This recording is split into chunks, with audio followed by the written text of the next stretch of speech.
नमस्कार दोस्तों, स्वागत है आप सभी का आपके अपने YouTube चैनल आस्था शक्ति पर। आज है संकष्टी चतुर्थी और आज मैं आप सभी को सुनाने जा रही हूँ संकष्टी चतुर्थी की व्रत कथा। तो चलिए आरंभ करते हैं। बहुत समय पहले की बात है, एक बार माता पार्वती जी ने गणेश जी से पूछा कि हे गणेश, चैत्र कृष्ण चतुर्थी को गणेश की पूजा कैसे करनी चाहिए और किस प्रकार से करनी चाहिए, इस दिन भोजन में क्या करना चाहिए, चैत्र मास के गणपति देवता का क्या नाम है, उनके पूजन आदि का क्या विधान है, सो आप मुझसे कहिए।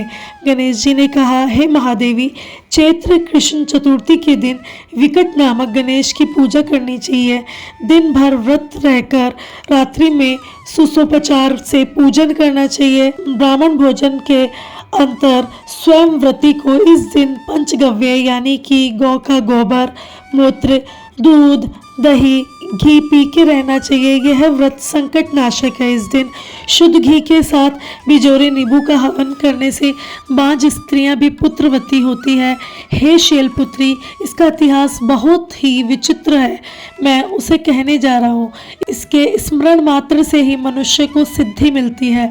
प्राचीन काल में सतयुग में मकरध्वज नाम का एक राजा हुए। वे प्रजा पालन के प्रेमी थे।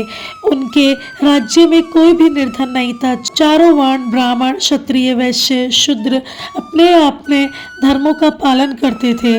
प्रजा को चोर, डाकू आदि का भय बिल्कुल भी नहीं था। प्रजा स्वस्थ रहती थी। सभी लोग उदार, सुंदर, बुद्धिमान, दानी और धार्मिक थे। इतना सुंदर राज्य शासन होते हुए भी राजा को पुत्र की प्राप्ति नहीं हुई। तत्पश्चात महर्षि याज्ञवल्क्य की कृपा से उन्हें कालांतर में एक पुत्र की प्राप्ति हुई। राजा राज्य का भार अपने मंत्री धर्मपाल को सौंपकर विविध प्रकार के खेल खिलौने से अपने राज्य का पालन पोषण करने लगे। राज्य शासन हाथों में आने के कारण मंत्री धर्मपाल धन दान द्वारा समृद्ध हो गए। मंत्री महोदय को एक से एक बढ़कर 5 पुत्र हुए। मंत्री पुत्रों का धूमधाम के साथ विवाह हुआ और वे सब धन का उपयोग करने लगे। मंत्री के सबसे छोटे लड़के की बहू अत्यंत धर्मपरायण थी। चैत्र कृष्ण चतुर्थी आने पर उसने भक्ति पूर्वक गणेश जी की पूजा की।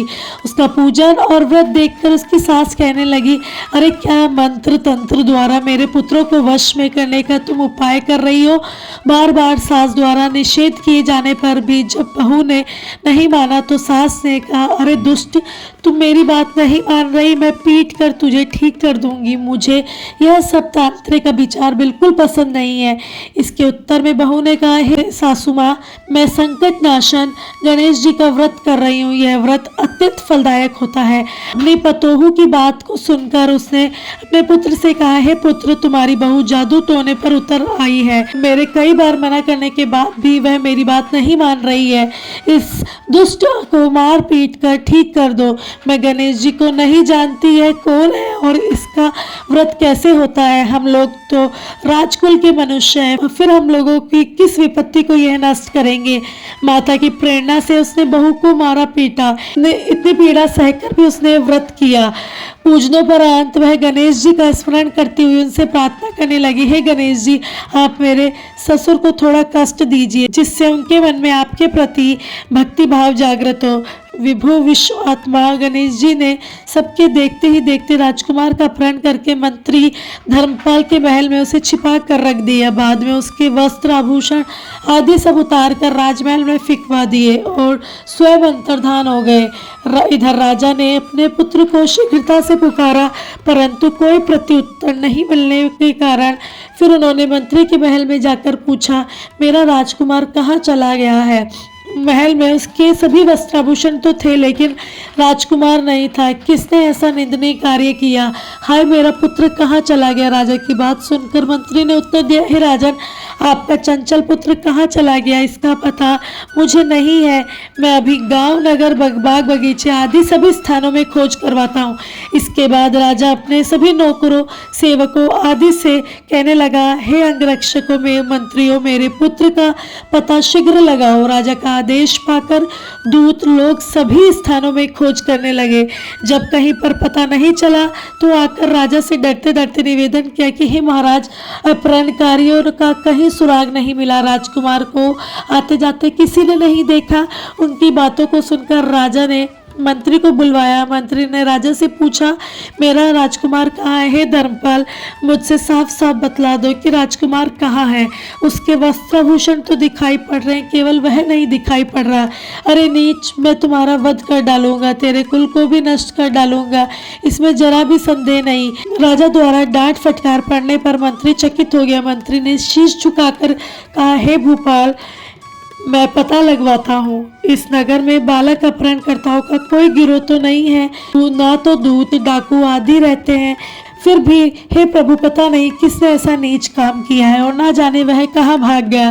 धर्मपाल ने आकर महल में अपनी पत्नी और पुत्रों से कहा। अपनी सभी बहुओं को बुलाकर भी मंत्री ने पूछा कि यह अधर्म कार्य किसने किया है। यदि राजकुमार का पता नहीं लगा तो राजा मुझे अभागे का वंश का विनाश कर देगा। ससुर की बात सुनकर छोटी बहू ने कहा, हे ससुर जी, आप इतनी चिंतित क्यों करते हैं? आप पर गणेश जी का कोप हुआ है, इसलिए आप गणेश जी की आराधना कीजिए। राजा से लेकर नगर के सभी स्त्री पुरुष बालक व्रत संकट नाशक चतुर्थी का व्रत विधि पूर्वक करे तो गणेश जी की कृपा से राजकुमार मिल जाएंगे। मेरा वचन कभी मिथ्या नहीं होगा। छोटी बहू की बात को सुनकर ससुर ने हाथ जोड़कर कहा, हे बहू, तुम धन्य हो, तुम मेरे और मेरे कुल का उद्धार करने वाली हो। गणेश जी की पूजा कैसे की जाती है सुलक्षणा? मुझे बताओ। मैं मंदबुद्धि होने के कारण व्रत के महत्व को नहीं जानता है। हे कल्याणी बहू, हम लोगों से जो भी अपराध हुआ है उसे क्षमा कर दो और राजकुमार का पता लगा दो। सब लोगों ने संकट नाशक गणेश चतुर्थी का व्रत करना आरंभ कर दिया। राजा सहित समस्त प्रजाजनों ने गणेश जी की प्रसन्नता के लिए व्रत किया। इससे गणेश जी महाराज प्रसन्न हो गए। सब लोगों के देखते ही देखते उन्होंने राजकुमार को प्रकट कर दिया। राजकुमार को देखकर नगरवासी आश्चर्य में पड़ गए। सब लोग बहुत प्रसन्न हुए। राजा के हर्ष की सीमा न रही। सब लोग कह उठे कि गणेश जी धन्य है। और साथ ही ऐसा हुआ कि मंत्री की कल्याणी पुत्र भी धन्य है, जिसकी कृपा से मेरा पुत्र यमराज के वहां जाकर वापस लौट आया है। अतः सब लोग इस संतानदायक व्रत को निरंतर विधि पूर्वक करते रहे। इस प्रकार श्री कृष्ण ने युधिष्ठिर से कहा, हे राजन युधिष्ठिर, त्रिलोक में इससे बढ़कर कोई दूसरा व्रत नहीं है। आप भी अपने विविध कलेशों का श्रवणार्थ इस व्रत को अवश्य कीजिए। श्री कृष्ण के मुख से इस कथा का विस्तार पूर्वक सुनकर युधिष्ठिर ने बड़े ही भक्ति भाव के साथ चैत्र कृष्ण चतुर्थी का व्रत किया और गणपति बाबा की कृपा से अपने खोजे हुए राज्य को पुनः प्राप्त किया। इस प्रकार से चैत्र मास कृष्ण पक्ष की स्कंद पुराण में वर्णित चैत्र कृष्ण पक्ष की संकष्टी गणेश चतुर्थी की व्रत कथा संपूर्ण हुई। तो प्रेम से बोलिए भगवान गणेश की जय। जय हो चौथ माता की। तो दोस्तों, आपको ये कथा कैसी लगी? अच्छी लगी तो आप हमारे चैनल को ज्वाइन करें, शेयर करें और सब्सक्राइब करें। धन्यवाद।